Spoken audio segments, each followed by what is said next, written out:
वैष्णवों का क्षमा प्रार्थी हूँ कि आज समय से 15 1 मिनट 15 20 मिनट लेट चालू करने में आ रहा है। मेरे केसरी वस्त्र धारण करने का और मेरे लेट होने का एक ही कारण है। आज हमारे घर विराजते ठाकुर जी का पाटोत्सव है, 129वां पाटोत्सव है। तो हाँ। श्रृंगार करके और मंगला का और श्रृंगार का क्रम पहुंच के आने में थोड़ा सा समय लग गया। हालांकि मैंने पूरी कोशिश की मैं फटाफट कर लूं, 9 बजे के पहले तक श्रृंगार हो जाए, लेकिन स्वामी जी की कभी कभी लीला ऐसी है कि जिस दिन अपने को जल्दी हो उसी दिन आप धीरे धीरे श्रृंगार धारण करवाते हैं। पर फिर भी स्वामी जी ने कंपैरेटिवली काफी जल्दी श्रृंगार धारण करवा लिए, और जितनी जल्दी मैं श्रृंगार करके मैं यहाँ पहुंच सका हूँ मैं पहुंचा हूँ। लेकिन फिर भी लेट हुआ है, इसके लिए मैं क्षमा प्रार्थी हूँ। આપ અમારા માટે આટલું કષ્ટ કરીને પધારો છે એ જ અમારા માટે ઘણું છે. અમે તો જ્યારે આપ પધારો અમે વૈષ્ણવ તો રેડી છે એનો એ બસ આ तो આપણે આરંભ કરીએ. આજે જે છે આપના ચરણમાં કોટી કોટી દંડવત. પણ આપ પરમ પૂજ્ય એક વિશાલ બાવાજી ચિહ્ને બિરાજો છો. આજે આપણે નવું ચાલુ કરે ચતુશ્લોકી. આજનું વચનામૃતના કુથાર્થ કરો. શિવલ્લભાતી સખી.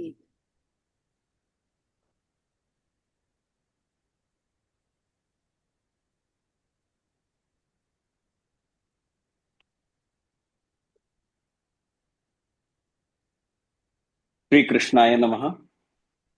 जूम, फेसबुक और यूट्यूब के माध्यम से जुड़े देश विदेश के सभी भगवदीय वैष्णवों का मैं विशाल बाबा चेन्नई से चतुश्लोकी के प्रथम सत्र के प्रथम दिन में खूब खूब स्वागत करता हूँ. जिनके निमित्त अपन चतुश्लोकी पर सत्संग करने का अवसर अपने को प्राप्त हुआ है, ऐसे स्मिता बेन और श्रीनाथ जी वचनामृत से जुड़े अन्य सभी भगवदीय वैष्णवों का मैं आभारी हूँ, क्योंकि आप सबके निमित्त ही मुझे एक बार फिर से इस ग्रंथ के दर्शन करने का मौका मिला, अवसर प्राप्त हुआ. षोडश ग्रंथ के प्रचलित क्रम में चतुश्लोकी 10वां ग्रंथ है. दूसरे ग्रंथों से अगर अपन कंपेयर करें तो चतुश्लोकी एक लघु ग्रंथ है, छोटा ग्रंथ है. इसमें केवल 4 ही श्लोक हैं. 4 पुरुषार्थ को समझाने के लिए श्री महाप्रभु जी ने 4 श्लोकों के द्वारा उनकी रचना करी. एक एक श्लोक में आप श्री ने एक एक पुरुषार्थ समझाए. अब इसके वार्ता साहित्य में अगर अपन देखें तो अपन सब जानते ही हैं कि राणा व्यास के लिए श्री महाप्रभु जी ने इस ग्रंथ की रचना करी. वार्ता प्रसंग में आता है कि राणा व्यास 4 धाम की यात्रा पर अपने घर से निकले तो वो सबसे पहले बद्रिकाश्रम गए. उस समय का मार्ग, उस समय की ऋतु और उस समय का वातावरण इतना कठिन था कि उनको दर्शन तो हुए, लेकिन अत्यंत कष्ट और क्लेश पूर्वक उनको दर्शन हुआ. उनकी जो यात्रा थी वो बहुत सुगम नहीं थी. अब वहां से वो विचार करते हैं कि चलो जगन्नाथ जी के दर्शन करने जाएं, तो वहां की यात्रा शायद थोड़ी सरल हो, वहां पे इतना कड़क वातावरण नहीं है, वहां का मार्ग इतना कड़क नहीं है, तो वो वहां से जगन्नाथ जी जाते हैं. अब जगन्नाथ जी के दर्शन करने का अब योग बोलो, प्रारब्ध बोलो, उनका नसीब बोलो कि वहां जगन्नाथ जी पहुंचे और बीमार पड़े तो वहां भी ढंग से उनको दर्शन नहीं हुए और उनका मन अत्यंत अप्रसन्न हो गया. फिर वहां से निकल के वो विचार करते हैं कि चलो अपन श्रीरंग जी चलते हैं, दक्षिण में श्रीरंग जी के दर्शन करने चलते हैं. तो इसी उम्मीद में वो श्रीरंग जी निकले कि भाई वहां पे शायद अपने को सुंदर दर्शन हो जाए. परंतु श्रीरंगनाथ स्वामी का विग्रह ही इतना विशाल है कि उनको ठीक से दर्शन ही नहीं हुए. मुखारविंद के दर्शन करो तो चरणारविंद के दर्शन नहीं हो, चरणारविंद के दर्शन करो तो मुखारविंद के दर्शन नहीं हो. तो बराबर दर्शन नहीं हुए उनको वहां पे. तो वहां पे भी उनको जो आनंद का अनुभव होना चाहिए था दर्शन करके, वो उनको नहीं हुआ. वहां से वो निकल के पहुंचते हैं द्वारिका जी, और द्वारका जी भी इसी उम्मीद में पहुंचते हैं कि चलो कम से कम वहां तो अपने को अच्छे से दर्शन होंगे और मन प्रसन्न होगा. द्वारका जी पहुंचे. अब द्वारका जी में रणछोड़ जी के दर्शन करे तो दर्शन तो हुए उनको. अब वहां दर्शन करके चरण स्पर्श करने की उनकी इच्छा हुई. अब चरण स्पर्श करने के लिए पंड्या जी से अगर उन्होंने पूछा तो पंड्या जी ने उनको वहां बोल दिया कि भाई इतने रुपए दोगे तो ही चरण स्पर्श करने दूंगा. ये सुन के उनका मन फिर खराब हो गया, मन खट्टा हो गया उनका. तो वो वहां से भी वो निकल के अपने घर गोधरा पहुंचे.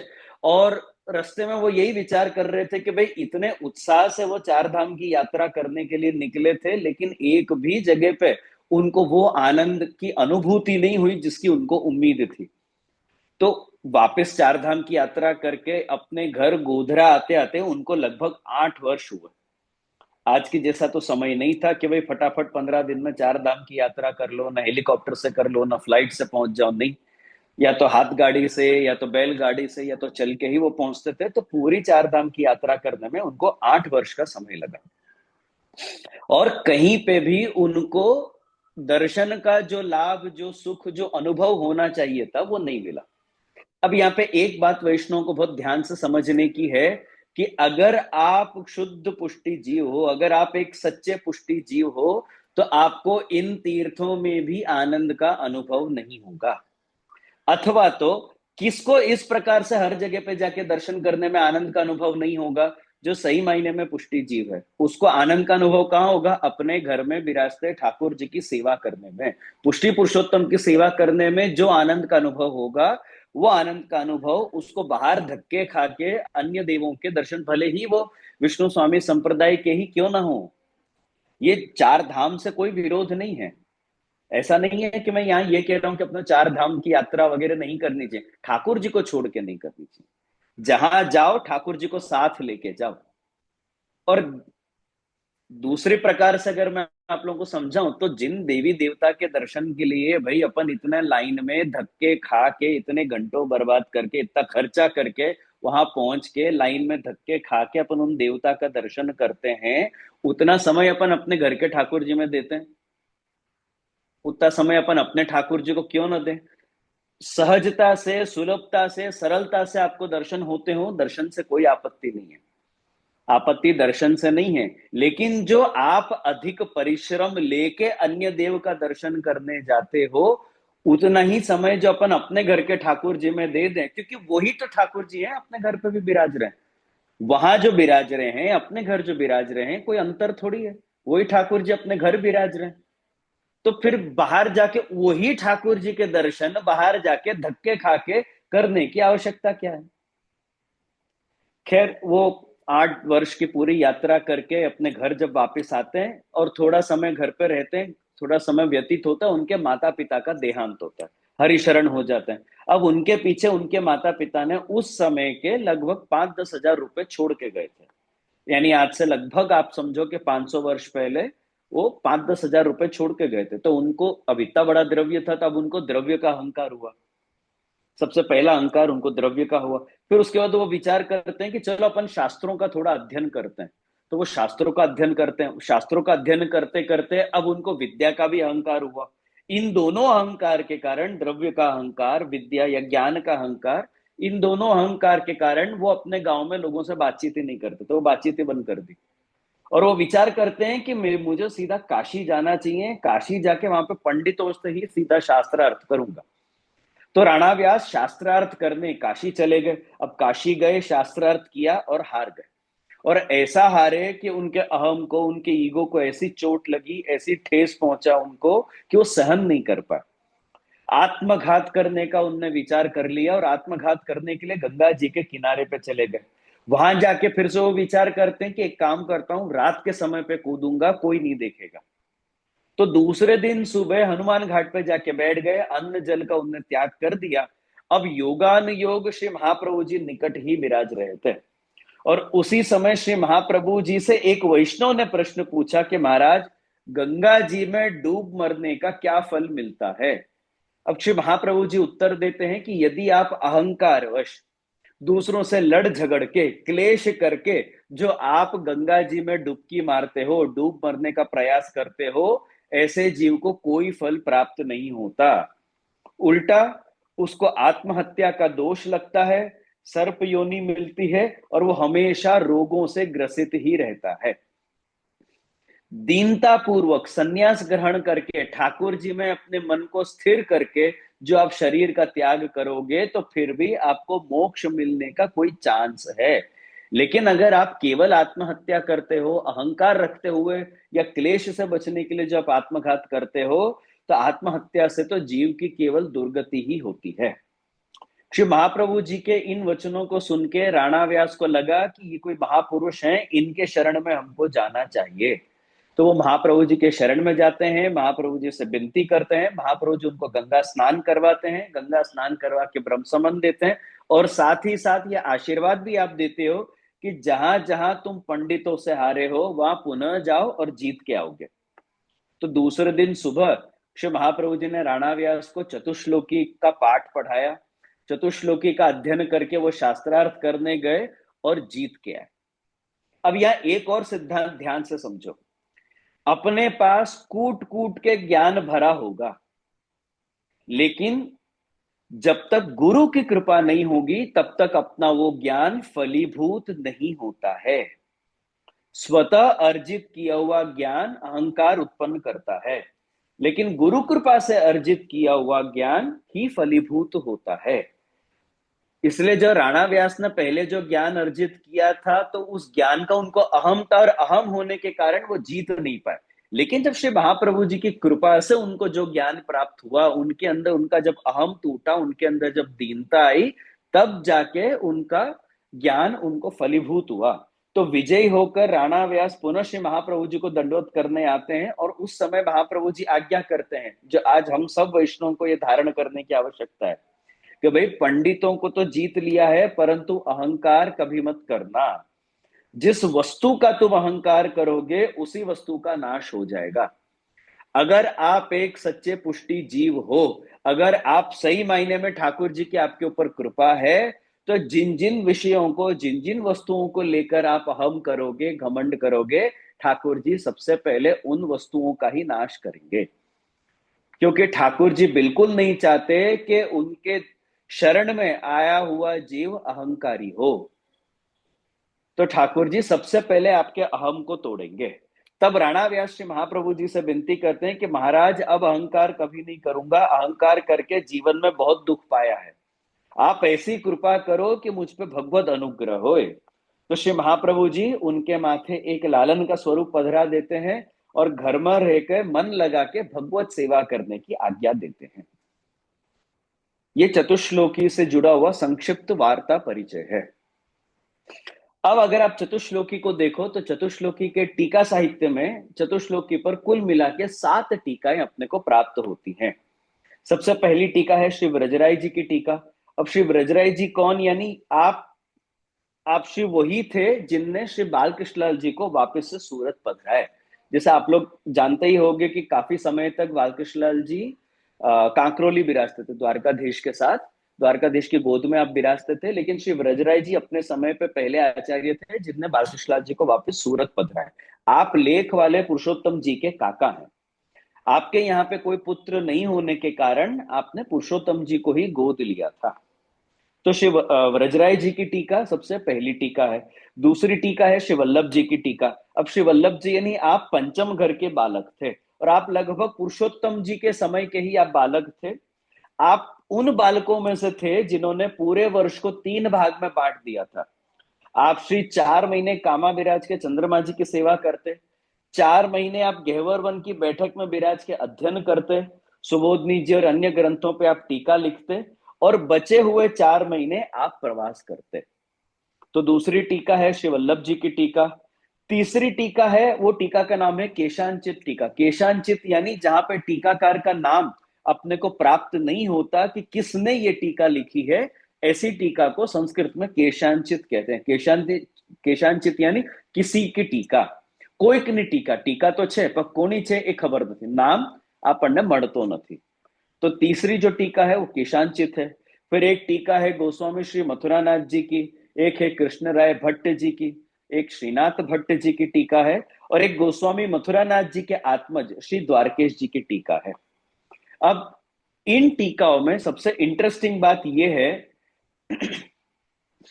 क्रम से षोडश ग्रंथ में क्रम से 3 ऐसे ग्रंथ हैं जिन पर श्री पुरुषोत्तम जी की टीका अपन को प्राप्त नहीं होती। वो है विवेक धैर्याश्रय, कृष्णाश्रय और चतुश्लोकी। क्रम से ये 3 ग्रंथ ऐसे हैं जहां पे पुरुषोत्तम जी की टीका नहीं है, परंतु श्री व्रजराय जी की टीका है, जिन्होंने श्री पुरुषोत्तम जी को गोद लिया था। तो जहां पे व्रजराय जी की टीका है वहां पे पुरुषोत्तम जी की टीका नहीं है।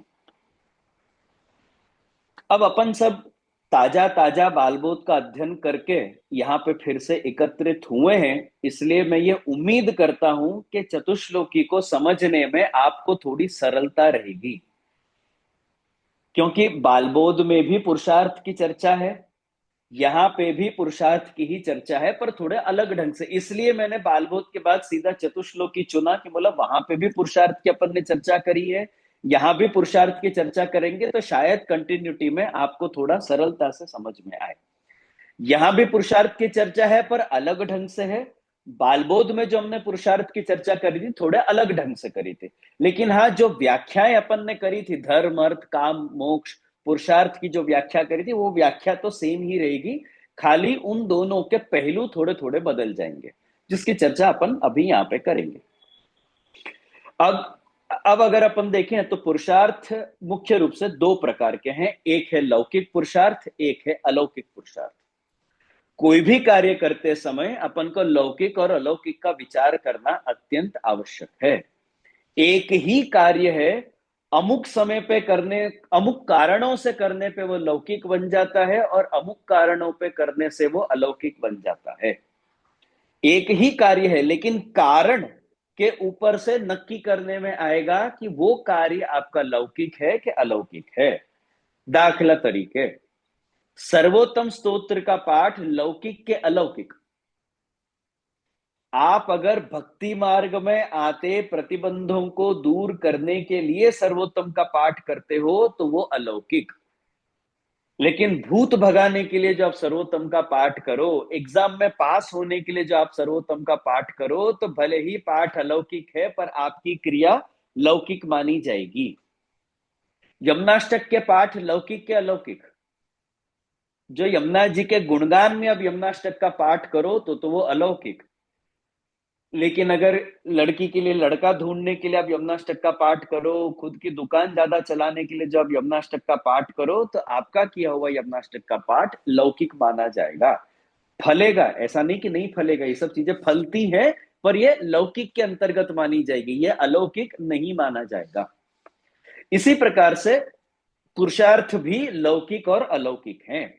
अब अलौकिक पुरुषार्थ वापस दो प्रकार के हैं, एक है वैदिक पुरुषार्थ और एक है पुष्टि मार्गीय पुरुषार्थ।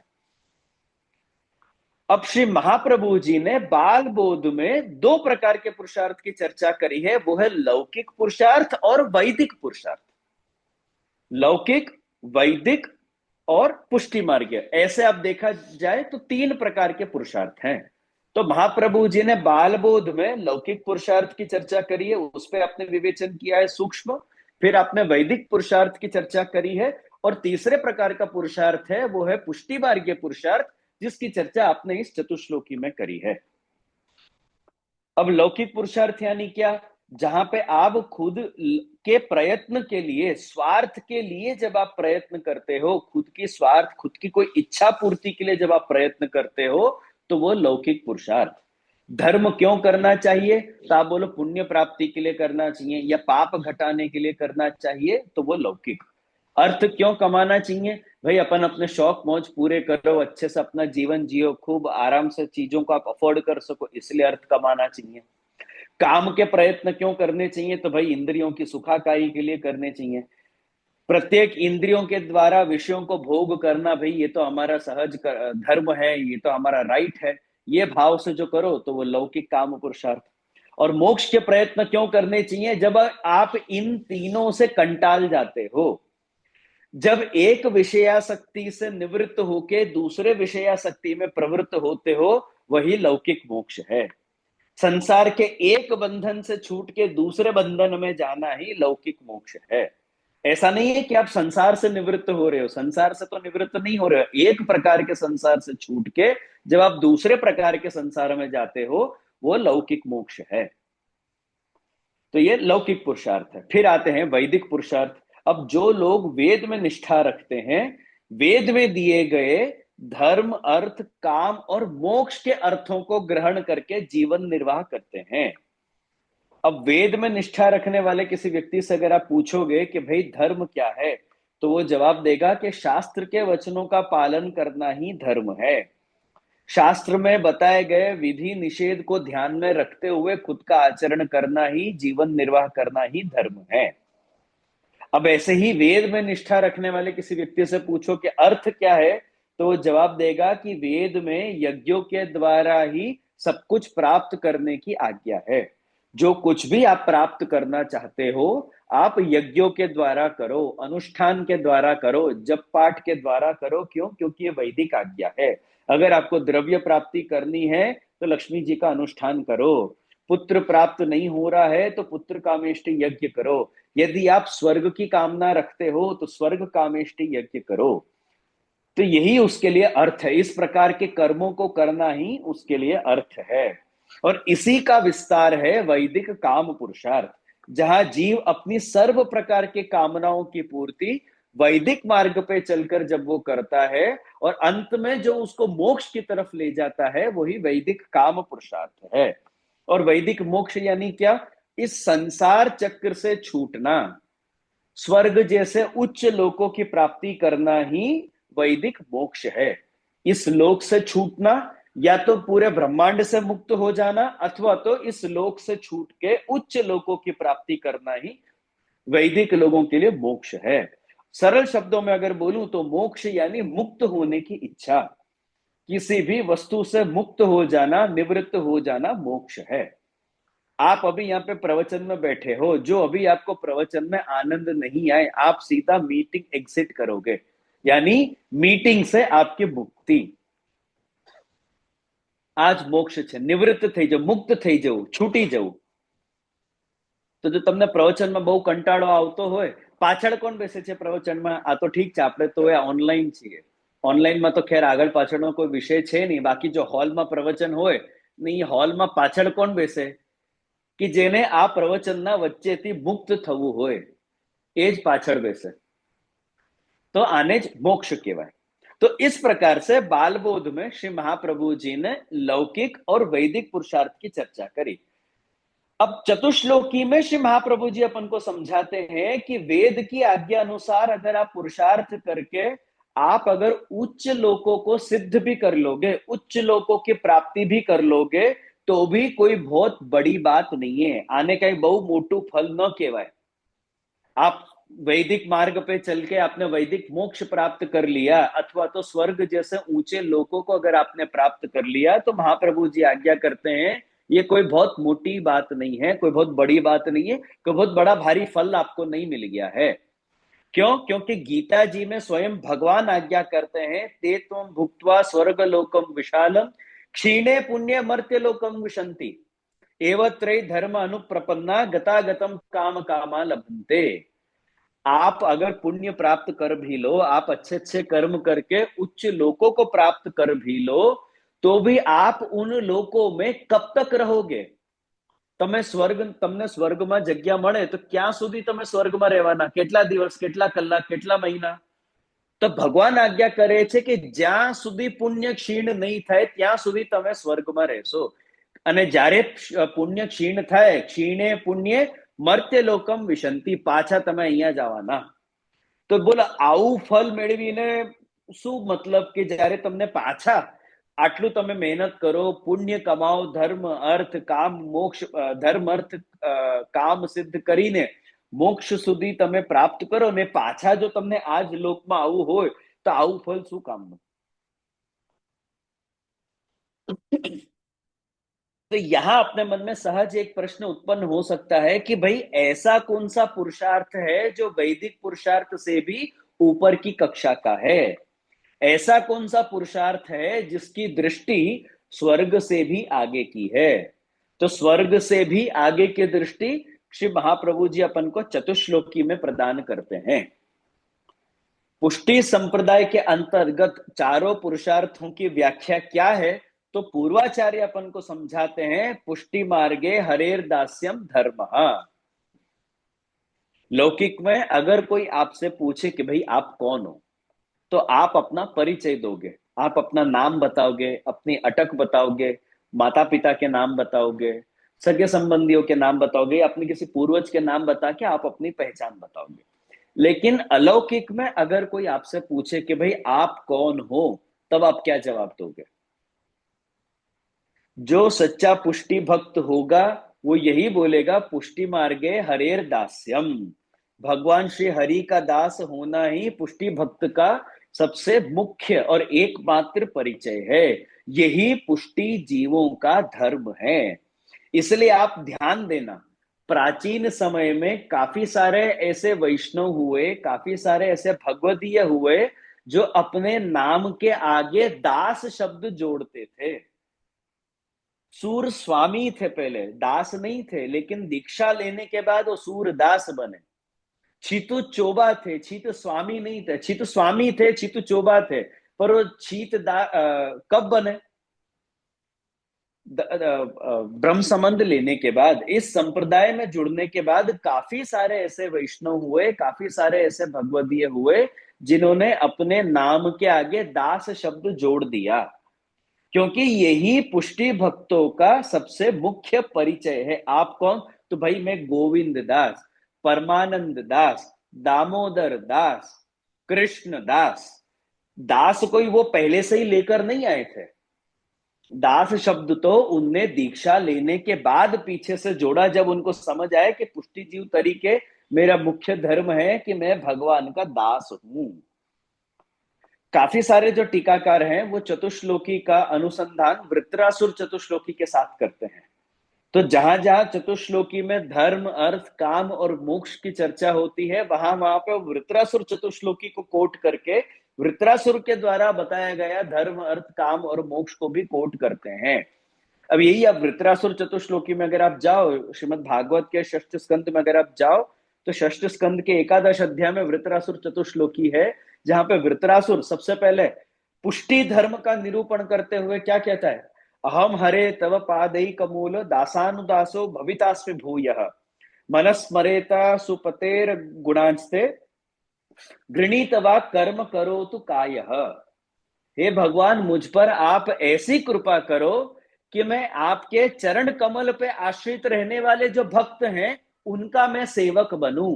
दासानुदासो, केवल आपका दास मुझे नहीं बनना है, लेकिन जो आपके दास हैं, जिनने आपके चरण कमल का आश्रय किया है, ऐसे जो आपके दास हैं उनका मैं सेवक बनूं। मेरा मन सदा आपके चरणों का स्मरण करता रहे, वाणी से निरंतर आपके नामों का संकीर्तन करता रहूं, और मेरा शरीर सदा आपकी सेवा में लगा रहे। यही पुष्टि भक्तों का धर्म है, यही पुष्टि धर्म है, यही पुष्टि मार्गियों का कर्तव्य है। फिर आगे लिखते हैं, अर्थो हरिरेव ही। पुष्टि भक्तों के लिए अर्थ क्या है? तो अपने घर में विराजते ठाकुर जी ही पुष्टि भक्तों का अर्थ है। इसलिए अपने संप्रदाय में भगवान को निधि कहते हैं। ठाकुर निधि स्वरूप, निधि महाप्रभु जी के निधि, श्री गुसाई जी के निधि, श्री हरिराय जी के निधि। ऐसे ही आज हमारे घर में विराजते श्री विठलनाथ जी हैं, जिनका आज 129वां पाठोत्सव है, वो श्री हरिराय जी के निधि हैं। और इसलिए तो अपने पद साहित्य में आता है, अपन ने गान किया भी होगा 2-3 दिन पहले, धर्म ही ते पायो यह धन। धर्म से क्या प्राप्त किया है? अपन ने धन को प्राप्त किया। धन यानी क्या? पैसा मिल गया यशोदा जी को। जन्माष्टमी के दिन यशोदा जी की लॉटरी लगी। कोई यशोदा जी को लौकिक लॉटरी नहीं लगी, अलौकिक लॉटरी लगी है। साक्षात ठाकुर जी रूपी धन उनको पुत्र के रूप में प्राप्त हुए हैं। इसलिए तो कहते ना, नीके राखी यशोदा मैया। भाई ध्यान से रखना, बहु संभाळीने રાખજો। તમને પ્રભુ રૂપી ધન મળ્યું છે, બહુ સાચવીને સંભાળીને રાખજો। દરરોજ સોશિયલ મીડિયામાં તમારા ઘરે બિરાજતા ઠાકોરજીના ફોટો મૂકતા નહીં। તમે તમારા બેંક બેલેન્સનો ફોટો મૂકો છો સોશિયલ મીડિયા ઉપર કે આજે મારું બેંક બેલેન્સ આટલું છે, આજે મારો અર્થ આટલો છે, આટલો દ્રવ્ય છે મારી પાસે, તો પછી તમે તમારા ઠાકોરજીના ચિત્ર કેમ મૂકો છો? એટલે એક વાત નક્કી છે, જો તમે તમારા ઠાકોરજીને નિધિ તરીકે માનતા હો, અર્થ તરીકે માનતા હો, તો તમને તમારા ઠાકોરજીનું ચિત્ર સોશિયલ મીડિયામાં મૂકવાનું મન નહીં થાય। અને જો તમે મૂકો છો છતાંય કે જો મેં કેવા શિંગાર કર્યા છે ને અમારા ત્યાં કેવા સ્વરૂપ બિરાજે છે, કેટલું સુંદર સ્વરૂપ છે, સજાવટ જુઓ ને વસ્ત્ર જુઓ ને અમારા શિંગાર જુઓ, જો આ ભાવનાથી તમે જો મૂકતા હો તમારા ઠાકોરજીનું ચિત્ર સોશિયલ મીડિયામાં, तो नक्की बात है कि तमे तमारा ठाकुर जी ने अर्थ रूपे नहीं मानता। अब यही बात वृत्रासुर क्या कहता है? न नाक पृष्ठम न च पारमेष्ठ्यम न सार्वभौमम न रसाधिपत्यम न योग सिद्धिर अपुनर्भवम वा समंजसत्वा विरहय्य कांक्षे। मुझे आपको छोड़ के स्वर्ग, ब्रह्मलोक या पृथ्वी का साम्राज्य या रसातल जैसा राज्य या किसी भी प्रकार के योग की सिद्धि या मोक्ष की मुझे इच्छा नहीं है। या वृत्रासुर क्या कह रहे हैं कि भाई भगवान को छोड़ के, भगवान रूपी अर्थ को छोड़ के ना मेरे को स्वर्ग चाहिए, ना ब्रह्मलोक में जाना है, ना पृथ्वी का साम्राज्य चाहिए, ना मेरे को रसातल का राज्य चाहिए है जो बलि राजा को मिला था, ना मेरे को किसी योग की सिद्धि चाहिए, ना ही मेरे को मोक्ष चाहिए। भगवान को छोड़कर मुझे कुछ नहीं चाहिए, क्योंकि भगवान ही मेरे अर्थ हैं।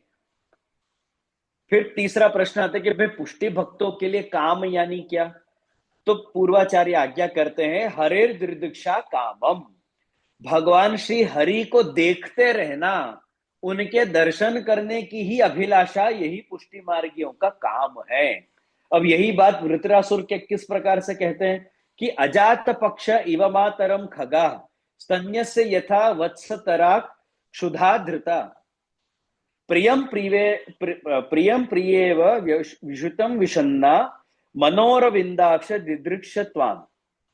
हे प्रभु, जैसे एक पक्षी का बच्चा, जैसे एक बच्चा होता है, वो चारा लेने गई उसकी मां की प्रतीक्षा जिस प्रकार से करता है, जैसे एक भूखा बछड़ा अपने मां के दूध के लिए आतुर रहता है, जैसे परदेश में गया हुआ पति की प्रतीक्षा एक पत्नी करती है, ठीक उसी प्रकार से मेरा मन आपके दर्शन के लिए छटपटा रहा है, लालायित हो रहा है। तो पुष्टि भक्तों के अंदर कामना किस चीज की है?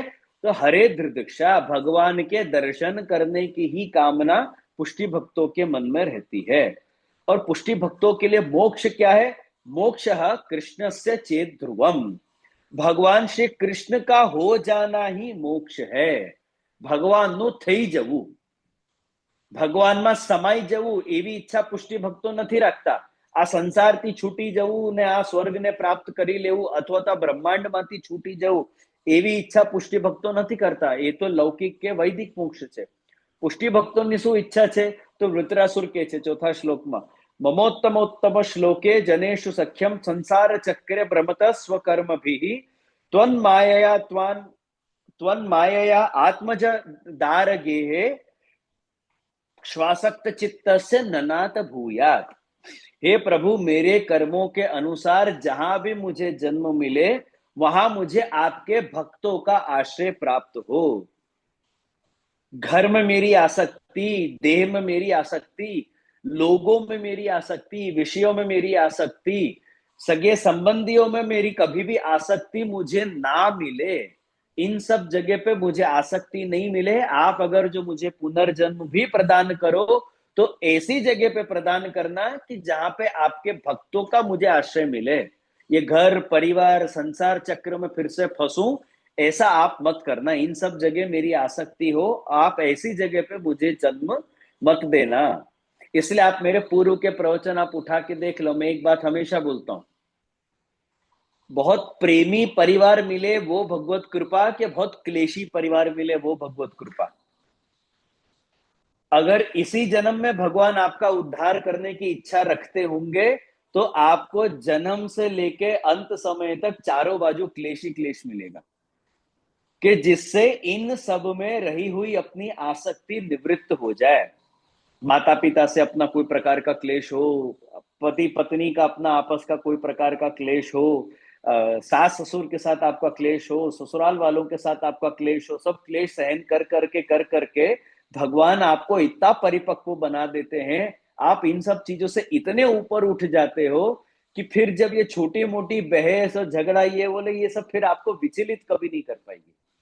आप अपने आप को इतना मजबूत बना लेते हो इन सब चीजों का आप अनुभव कर करके कि फिर आपके जीवन में अगर जो छोटे मोटे भी उथल पुथल आए तो कोई फर्क नहीं पड़ता। सामने तो आप मुस्कुरा के प्रेम से आप ठाकुर जी की सेवा ही करते रहोगे। वो तो खैर अंदर मालूम है कि अंदर क्या तूफान चल रहा है, पर वो तूफान आपको तकलीफ देने वाला तूफान नहीं है, सहन कर सकते हैं ऐसा तूफान है। फिर हर एक प्रकार के तूफान को आप सहन कर जाओगे, हर एक प्रकार के भूकंप को आप फिर आराम से सहन कर जाओगे। तो यहाँ पे कहने का तात्पर्य ये है कि भगवदियों के, पुष्टि जीवों के चतुर्विध पुरुषार्थ अन्य कोई नहीं, स्वयं भगवान है। इसी बात का निरूपण और इसी बात का विस्तार श्री महाप्रभु जी ने चतुश्लोकी ग्रंथ में किया है। अब चतुश्लोकी में प्रवेश करने से पहले एक और विषय अपन को थोड़ा सा समझ लेना चाहिए। हालांकि बालबोध में अपन ने इसके ऊपर सूक्ष्म रूप से चर्चा करी थी, लेकिन विस्तार से नहीं करी। श्री महाप्रभु जी सुबोधनी जी में आज्ञा करते हैं, दुखा भावम सुखम चैव पुरुषार्थ द्वयम मतः। महाप्रभु जी क्या आज्ञा करते हैं कि मेरी मति अनुसार पुरुषार्थ तो दो ही है। एक है दुख का अभाव यानी दुख की निवृत्ति, और दूसरा है सुख की प्राप्ति। प्रत्येक जीव, प्रत्येक प्राणी जो भी प्रयत्न करता है अपने जीवन काल में, यही दो कारणों से प्रयत्न करता है। ये दो को छोड़ के तीसरा कोई कारण नहीं है। आप कोई भी प्रयत्न करो, इनफैक्ट मैं तो यहां तक बोलूंगा, अभी आप लोग इस घड़ी जिस जिस पोजीशन में बैठ के आप अभी प्रवचन सुन रहे हो, आप उस पोजीशन में क्यों बैठे हो? आपने वो प्रयत्न क्यों किया? या तो दुख निवृत्त करने के लिए या तो सुख की प्राप्ति के लिए। ये दो के अलावा तीसरा कोई कारण नहीं है। मैं बीच बीच में जो मेरे खराश आता है, मैं जो मैं बीच बीच में करता हूं, वो प्रयत्न मैं किस लिए करता हूं? दुख निवृत्ति के लिए। फिर उसके बाद मैं अपने पोजीशन को जो एडजस्ट करता हूं थोड़ा आराम से, कभी ये पांव ऊपर, कभी वो पांव ऊपर, कभी पालती मार के जो पोजीशन एडजस्ट करता हूं, वो किस लिए? दुख निवृत्त करने के लिए, अथवा तो सुख प्राप्त करने के लिए, क्योंकि इस पोजीशन में बैठने में आनंद आता है। फिर बैठे बैठे बैठे बैठे जब वो हाथ पांव दर्द करने लगते हैं, तब उस दुख को निवृत्त करने के लिए अपन एक और प्रयत्न करते हैं। तो श्री महाप्रभु जी आज्ञा करते हैं, प्राणी मात्र, इस पूरे ब्रह्मांड में प्राणी मात्र जो प्रयत्न करता है, इन्हीं दो कारणों से प्रयत्न करता है। या तो दुख निवृत्त करने के लिए वो कोई कार्य करेगा, या तो सुख प्राप्त करने के लिए कोई कार्य करेगा। अब एक बात ध्यान से समझो कि दुख की निवृत्ति और सुख की प्राप्ति दोनों अलग विषय हैं, दोनों एक नहीं है। दुख की निवृत्ति यानी मोक्ष, और सुख की प्राप्ति यानी धर्म। अब ये दोनों विषय एक दूसरे से अलग हैं। ये बिल्कुल मानने की जरूरत नहीं है कि दुख निवृत्त हो गया यानी ऑटोमेटिकली सुख प्राप्त हो गया, नहीं, दोनों में अंतर है। दाखला तरीके, आपको भूख लगी है, आप भूखे हो। अब आपको अगर खिचड़ी खाने को मिल जाए, बहुत 2 दिन के भूखे हैं, ढंग से यात्रा में कहीं गए हुए हैं, भाई हम विशाल बाबा के साथ यात्रा में गए हैं, बैठक यात्रा में, जे तो ऐसी कठिन यात्रा कराते हैं, 2-2 दिन तक खाने को नहीं मिलता।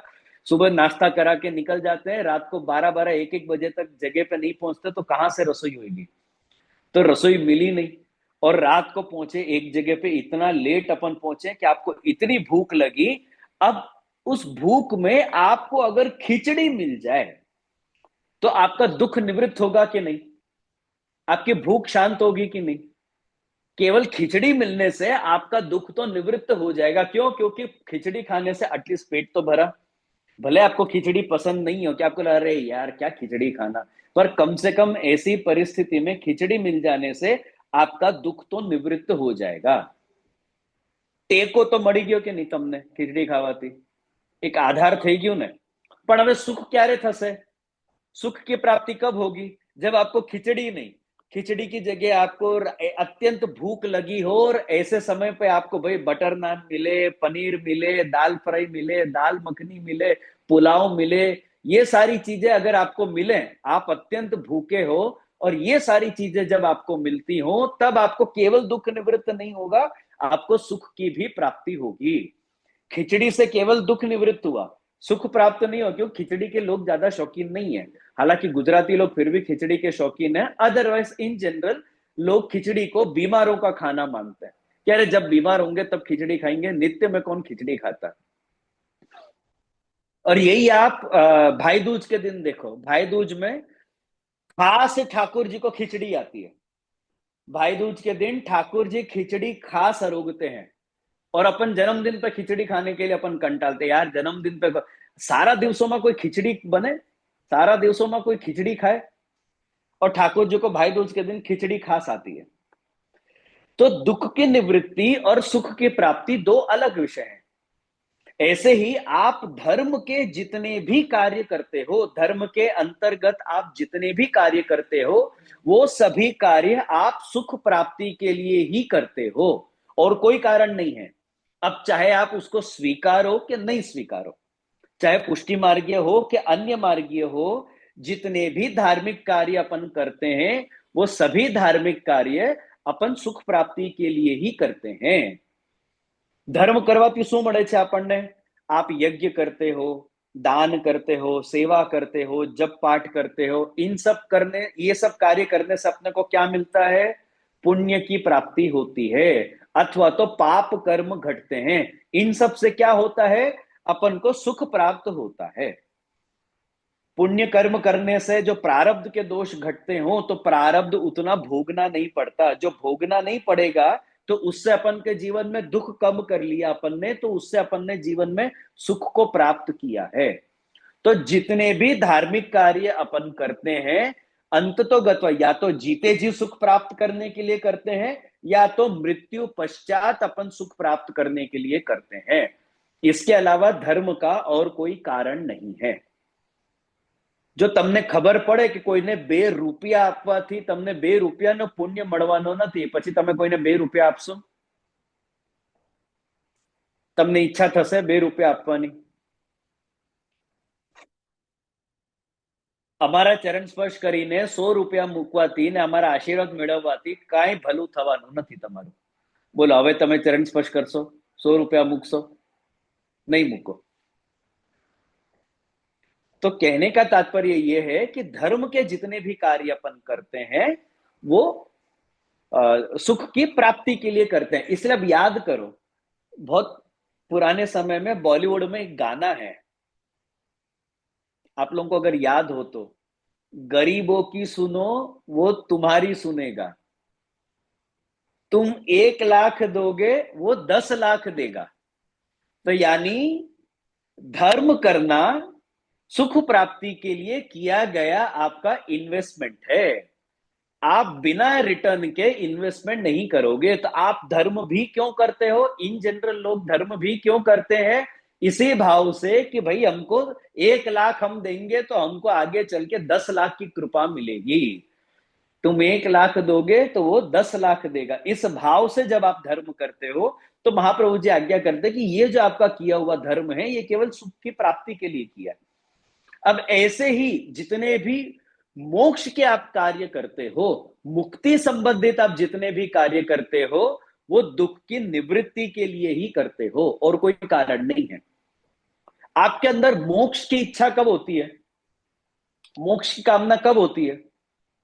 कि जब अपन किसी वस्तु से त्रसित हो जाएं, किसी वस्तु से, किसी विषय से, किसी व्यक्ति से। जो आप मेरे से अभी त्रसित हो गए तो आप सीधा मीटिंग एग्जिट करके निकल जाओगे। अथवा तो पिछले 5 साल से आप लोग मुझे लगातार सुन रहे हो, सुनते सुनते सुनते सुनते जो कंटाल गा रहे यार विशाल भाई जा रहे जो तारे एज एग्जाम्पल ने आज वस्तु ने कहीं नવું છે જ નહીં, એક ને એક જ જે બોલતા હોય છે ગમે ત્યારે જો, તો તમને પછી આ મીટિંગમાં આવવાની ઈચ્છા નહીં થાય, તમને આ મીટિંગમાંથી મુક્ત થવાની ઈચ્છા થશે। અરે ના યાર આ બધું બહુ સાંભળેલું છે, મારે નથી સાંભળવું। जब देखो हर महीने विशाल बाबा आके 2 दिन बैठ जाते हैं यहाँ पे, तो आपको फिर કોઈ નવા બાળકોને લાવો ને તો અમને પણ જરા જોવામાં આનંદ થાય, અમને પણ સાંભળવામાં આનંદ થાય।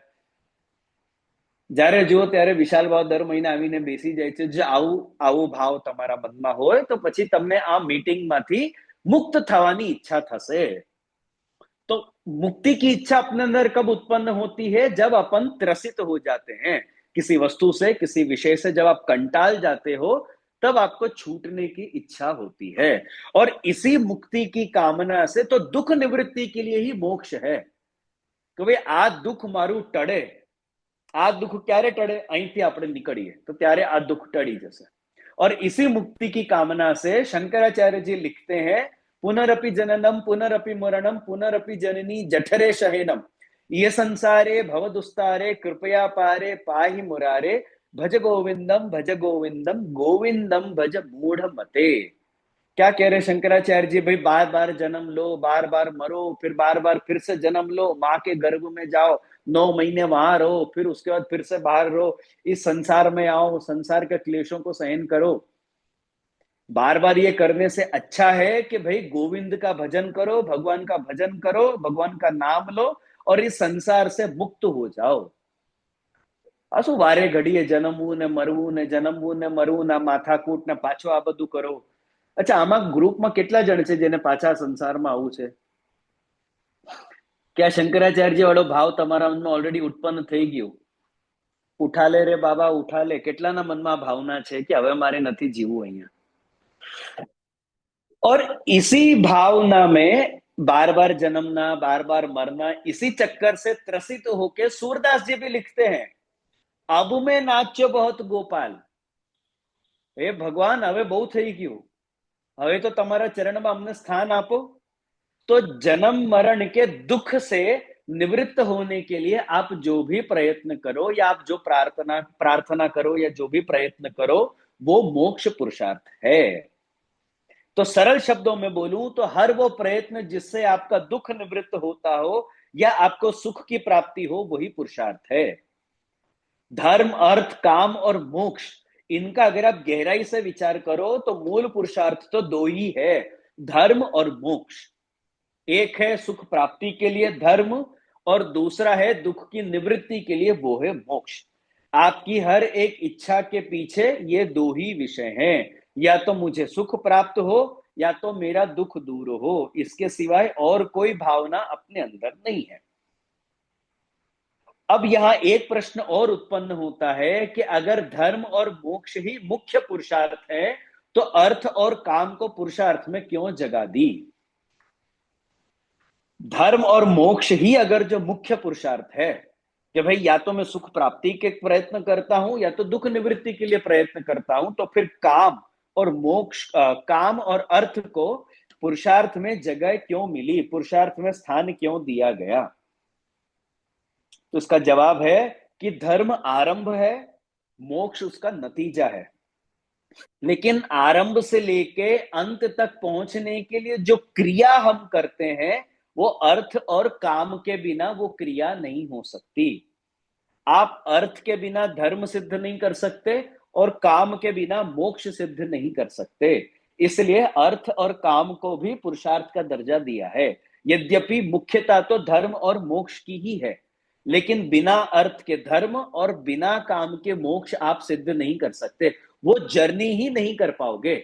आप आरंभ से लेके अपने नतीजा तक नहीं पहुंच पाओगे अगर अर्थ और काम बीच में नहीं हो। तो प्रोसेस के लिए अर्थ और काम है कि जिससे आप धीरे धीरे मुक्ति की तरफ आप पहुंचो। दाखला तरीके, आपने स्कूल में एडमिशन लिया, अब स्कूल में एडमिशन लेना ये आपका आरंभ है, और उसका नतीजा क्या है? उसका नतीजा है ग्रेजुएशन। अब आप एडमिशन लेके सीधा अपन को ग्रेजुएशन तो नहीं होगा, आपको पूरा प्रोसेस करना पड़ेगा, बिना क्लासेस के, बिना एग्जाम के, बिना लेक्चर्स के, बिना होमवर्क के, बिना मेहनत के, बिना एग्जाम में पास हुए, बिना एग्जाम में फेल हुए आपके डिग्री का कोई महत्व नहीं है। आप उस वो डिग्री ही नहीं कहलाएगी अगर आपने ये पूरा प्रोसेस किए बिना, आपको अगर आप ग्रेजुएट हो गए हो तो वो डिग्री ही नहीं कहलाती। मेरे को एक जगह पे मालूम पड़ा, मेरे पहचान के एक वैष्णव है, वो रिक्रूटमेंट करते हैं बहुत सारी कंपनीज में। तो वो रिक्रूटमेंट करते हैं तो उनने अलग से ही एक क्लॉज डाल के रखा है कि जो लोग लॉकडाउन के समय पे ग्रेजुएट हुए हैं उनको सबसे पहले रिजेक्ट कर देते हैं। क्योंकि लॉकडाउन के टाइम पे ना क्लासेस हुए, ना एग्जाम्स हुए, ना कोई परीक्षा, ना नतीजा, उस स्टूडेंट को टेस्ट करने का कोई प्रकार नहीं हुआ, और डायरेक्ट उस समय पे सबको डिग्री मिल गई थी। स्कूल वाले ने भी 10वीं पास करा दी, 12वीं पास करा दी, कॉलेज वालों ने ग्रेजुएशन करवा दिया, उनको ऐसे ही डिग्री मिल गई। तो काफी सारे ऐसे रिक्रूटमेंट करने वाले लोग हैं जो उस लॉकडाउन के पीरियड में पास हुए लोगों को कंसिडर नहीं करते। डिग्री तो मिल गई, एडमिशन भी हो गया, डिग्री भी मिल गई, लेकिन बीच का प्रोसेस उनने नहीं करने के कारण उसको वो पुरुषार्थ नहीं मानते, योग्य पुरुषार्थ नहीं मानते। तो ठीक उसी प्रकार से अर्थ के बिना धर्म और काम के बिना मोक्ष सिद्ध नहीं होता। आपको कोई भी धार्मिक कार्य ऑर्गेनाइज करना है, कौन सा धार्मिक कार्य बिना अर्थ के आप ऑर्गेनाइज कर सकते हो? आपको तीर्थ करने जाना है, आपको ब्रज यात्रा में जाना है, आपको नाथद्वारा वगैरह दर्शन करने में जाना भी हो, बिना पैसों क्या ब्रज पहुंच सकते हो क्या? बिना अर्थ के धर्म सिद्ध नहीं होता। आप ये सब छोड़ो, आपको किसी को दान भी देना हो, धर्म करना है, चलो भाई आपने दान આપીએ, પૈસા નું દાન, અનાજ નું દાન, કપડા નું દાન, अर्थ જોઈએ ને આપણી પાસે, હોય તો આપીએ ને આપણે। तो बिना अर्थ के धर्म सिद्ध नहीं होता। बिना अर्थ के धर्म की कोई भी प्रवृत्ति शक्य ही नहीं है। તમે જ્યાં સુધી મને ભેટ નહીં આપો, હું પ્રવચન કરવા નહીં આવું। કેમ, બરાબર ને સ્મિતાબેન? જ્યાં સુધી મને ભેટ નહીં મળે, જ્યાં સુધી મારા ખાતામાં પૈસા નહીં જાય, ત્યાં સુધી હું આવું છું પ્રવચન કરવા? નથી આવતો। તો अर्थ વગર ધર્મ સિદ્ધ થતું નથી। એટલે ધર્મ તમારે કરવું જોઈએ। ઇનફેક્ટ અર્થની પ્રાપ્તિ કે અર્થની સિદ્ધિ શા માટે કરવી જોઈએ? તો ધર્મને સિદ્ધ કરવા માટે। અર્થના પ્રયત્નો શા માટે કરવા જોઈએ? तो धर्म सिद्ध करो। धर्म की सिद्धि के लिए ही अर्थ कमाना चाहिए, यही अर्थ पुरुषार्थ है। सिर्फ व्यापार करना, पैसा कमाना, घूमना फिरना, शौक मौज पूरे करना, केवल इस भाव से अगर आप जो द्रव्य कमाओगे तो आपका वो अर्थ पुरुषार्थ लौकिक बन जाएगा। लेकिन उसको अगर आपको वैदिक बनाना है तो वैदिक कब बनेगा? जब आप उस अर्थ को धर्म सिद्ध करने के लिए कमाओगे। कि આપણે સારા પૈસા કમાઈએ, કે ઠીક છે આ બધું તો છે જ, પરિવારનું ભરણ પોષણ ને બધું તો છે જ, એ તો કરવાનું જ છે, પણ સાથે ને સાથે આપણે સત્સંગ પ્રવચનનું કાર્યક્રમનું આયોજન આપણે કરીએ, વૈષ્ણવને પ્રસાદ લેવડાવીએ, આપણે ઘરે કોઈ વૈષ્ણવને ભેગા કરીએ, સત્સંગ કરીએ, કોઈ ધાર્મિક કાર્યક્રમનો આપણે ઓર્ગેનાઇઝ કરીએ, तो इस भाव से अर्थ कमाना अर्थ पुरुषार्थ है। तो धर्म सिद्ध करने के लिए और व्यापार करना ही अर्थ पुरुषार्थ है। ठीक ऐसे ही काम पुरुषार्थ का सीधा संबंध मोक्ष के साथ है। जैसे अर्थ के बिना धर्म सिद्ध नहीं होता, ठीक ऐसे ही काम के बिना मोक्ष की प्राप्ति संभव नहीं है। जीव मात्र का स्वभाव ऐसा है कि जब तक अपन किसी वस्तु को अच्छी तरह से भोग नहीं कर लेते, तब तक अपन को उस वस्तु से संबंधित कामनाएं उत्पन्न होती ही रहेगी। दाखला तरीके, आपको आम खाने की इच्छा है। पहले के समय पे हम लोग है ना आम ऐसे ही चूस के खाते थे। आम के दिन गुठली अंदर ही होती थी, ठाकुर जी को ऊपर से नाका करके आम भोग धर देते, फिर उसके बाद वो आम हम ऐसे ही चूस के खाते। कब तक चूसते? जब तक उस आम को अच्छे से निचोड़ नहीं ले, उसके अंदर जितना रस बचा है उस रस को हम चूस नहीं ले, केवल गुठली जब तक नहीं बच जाए और गुठली के भी एकदम ऐसा रेशा नहीं निकल जाए, तब तक उस आम को चूसते हैं।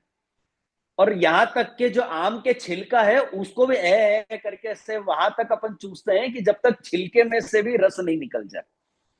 और जैसे ही आपने पूर्ण रूप से उस वस्तु का भोग कर लिया, उसके बाद वो आम को आप संभाल के रखते हो? नहीं, अपन उससे मुक्त होने का प्रयत्न करते हैं। और मुक्त कैसे होते हैं? सीधा उठाओ, कचरे के डब्बे में फेंको। केला खाया, केला खा लिया, सीधा छिलका लिया, कचरे के डब्बे में फेंक लिया। पूर्ण रूप से भोग कर लेने के बाद वो वस्तु अपन को बंधन लगती है। यह मनुष्य का स्वभाव है।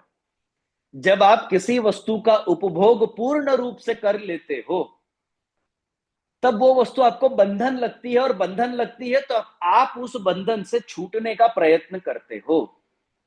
मैं ना जब भी ट्रेन में ट्रैवल करता हूं, मैं वैष्णव को हमेशा एक बात बोलता हूं। कितनी बार मैं वैष्णव से दूधगर में कुछ भी ट्रेन में मंगवाता हूं ना, तो मैं वैष्णव को बोलता हूं कि भाई आप यूज एंड थ्रो में लाना, डिस्पोजेबल में लाना, ये स्टील के प्लास्टिक के डब्बों में मत लाना।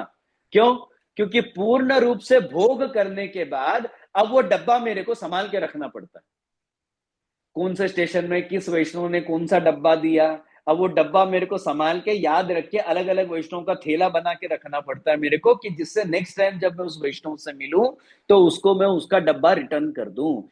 अब वो डब्बा मेरे लिए बंधन है, और मैं वो बंधन से छूटने के लिए, बंधन से मुक्त होने के लिए मैं वैष्णव होता हूं, भाई यूज एंड थ्रो में लाओ, कि खाया पिया सीधा लिया कचरे में फेंक दिया, वो रैपर को या वो फॉइल को या जो भी वो है, सीधा यूज किया, थ्रो किया। क्यों?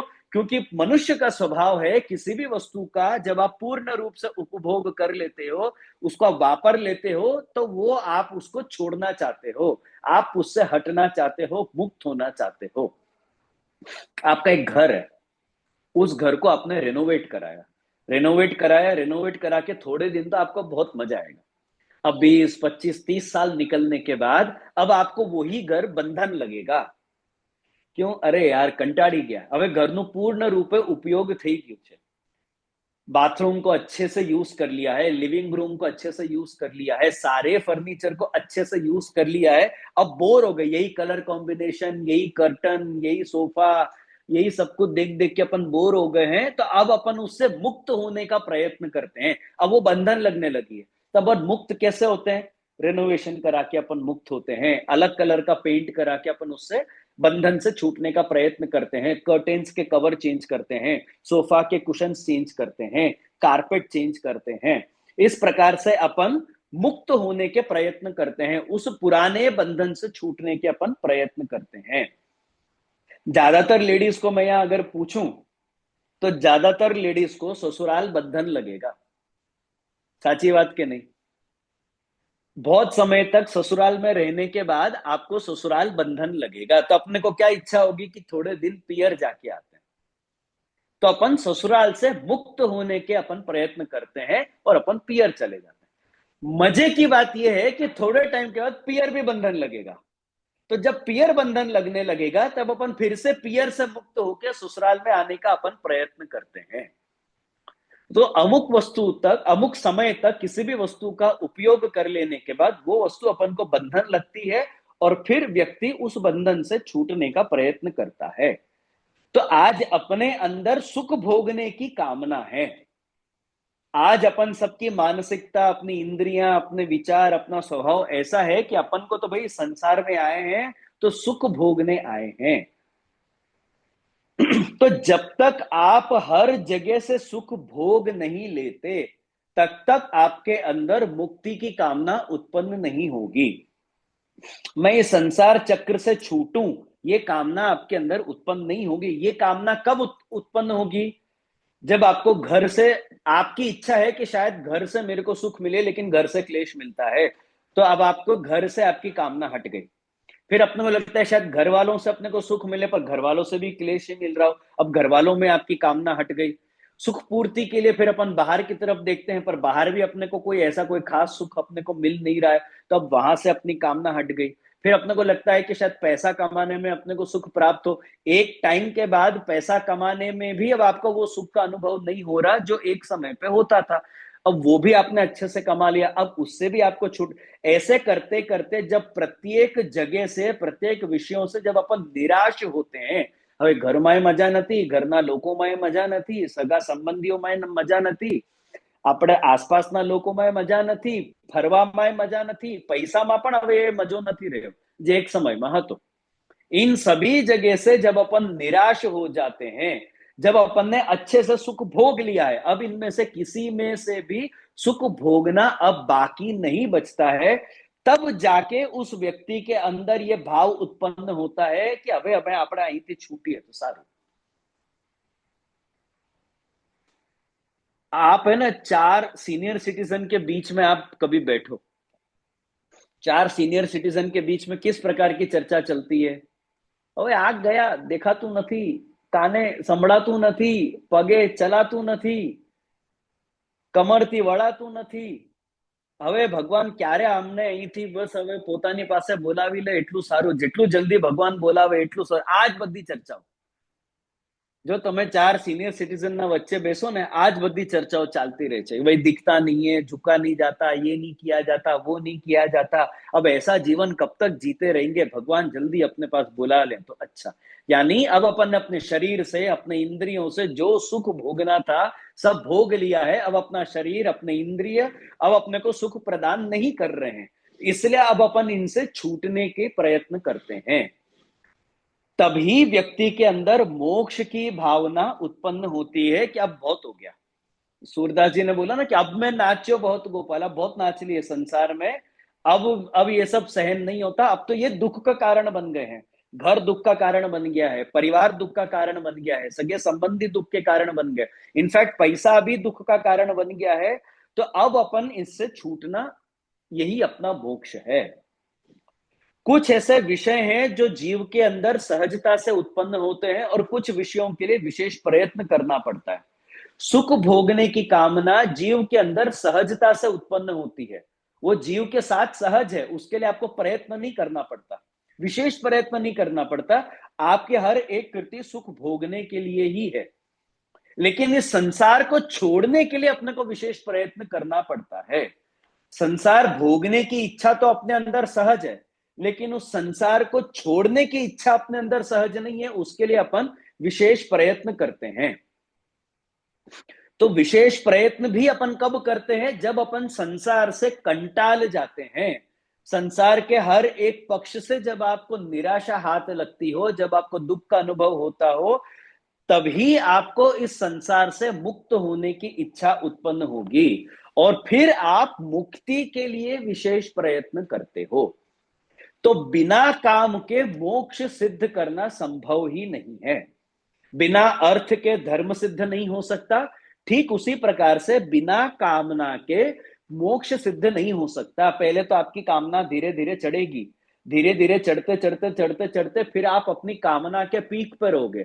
फिर धीरे धीरे धीरे धीरे जब उस कामना का डिक्लाइन होगा, जब वो कामना आपके जीवन में दुख का कारण बनेंगे, तब धीरे धीरे आपकी सर्व प्रकार की कामनाएं निवृत्त होंगी और निवृत्त होकर आपके अंदर मोक्ष की भावना उत्पन्न होगी। अभी आप कंटिन्यू 1-1.5 घंटा से मेरे प्रवचन सुन रहे हो। अब जिस जिसको भी ये प्रवचन में आनंद नहीं आया, उसने ये मीटिंग से एग्जिट कर लिया होगा। आप तो प्रवचन की कामना से तो आप आए सुनने, 9 बजे इंडिया के 9 बजे के टाइम पे आप लॉग इन भी कर लिए, लॉग इन करके आप बैठे। अब आपकी कामना धीरे धीरे धीरे धीरे प्रवचन के माध्यम से पूरी हुई, पूरी होते होते एक टाइम के बाद जब अपनी अरे भाई હવે બહુ સાંભળી લીધું, હવે કંટાળ આવી રહ્યો છે, હવે જ્યારે એ ભાવ તમારી અંદર ઉત્પન્ન થશે કે હવે અમે બહુ કંટાળી ગયા જેનું ચતુશ્લોકી સાંભળીને, તો હવે તરત તમે હવે શું કરશો? मीटिंग एग्जिट करशो। तो कामना का स्वभाव है कि पहले धीरे धीरे कामना चढ़ेगी, फिर एक जगह अपने पीक पे पहुंचेगी, फिर उस कामना का जब डिक्लाइन शुरू होगा तब वो व्यक्ति मोक्ष की ओर आगे बढ़ेगा। अब किसी किसी के जीवन में ये कामना की टोच जल्दी आ जाती है तो वो जल्दी मोक्ष की ओर बढ़ जाता है। किसी किसी के जीवन में ये कामना की जो टोच है वो थोड़ी देर से आती है, तो वो उसको समय लगता है मुक्ति की ओर प्रयत्न करने में। तो इस प्रकार से काम पुरुषार्थ मोक्ष का साधन है। अर्थ के बिना धर्म सिद्ध नहीं होता, ऐसे ही काम के बिना मोक्ष सिद्ध नहीं होता। पर ये तो है सामान्य धर्म अर्थ काम और मोक्ष की चर्चा। पुष्टि मार्ग अन्य संप्रदाय से करते विलक्षण है, अलग है। इसलिए पुष्टि मार्ग में अब यह समझना जरूरी है कि इन चारों पुरुषार्थों का महत्व क्या है। तो पुष्टि मार्ग धर्म पुरुषार्थ का निरूपण करते हुए श्री महाप्रभु जी आज्ञा करते हैं, सर्वदा सर्वभावेन भजनीयो व्रजाधिपः स्वस्य अयमेव धर्मो ही नान्यत् क्वापि कदाचन। इसका अर्थ क्या है? तो इसका अर्थ श्री महाप्रभु जी आज्ञा करते हैं कि कल के सत्र में आना, कल के दिन मैं आपको इस श्लोक का अर्थ बताऊंगा। आज मेरा समय यहाँ पे लगभग यहीं पूरा होता है। ठाकुर जी के हमारे तिलक का समय हो रहा है, राजभोग सरने का समय हो रहा है, तो मुझे अभी तिलक में पहुंचना है। इसलिए श्री महाप्रभु जी आज्ञा कर रहे हैं कि पुष्टि मार्गीय धर्म का निरूपण और उसके ऊपर की चर्चा अपन कल करेंगे। यहां तक तो चतुश्लोकी के ऊपर पूर्व भूमिका अपन ने उसकी बांध दी और उसके ऊपर चर्चा कर ली। अगर किसी के मन में कोई शंका हो तो फटाफट आप लोग किसी को पूछना हो तो आप लोग पूछ सकते हो, जो नहीं हो तो फिर मेरे को इजाजत दो, मैं मीटिंग से मुक्त होता हूं। किसी को कुछ पूछना है? વૈષ્ણવ पुरुषार्थ के विषय में કોઈને પૂછવું હોય તો હાથ એ કરો તો હું ખોલું એક પછી જે આપશ્રીને આજે ઉતાવળ છે એ છે તો કાલે જ રાખવું કે चाल से वांधो नहीं, वांधो नहीं। રેકોર્ડિંગ हाँ।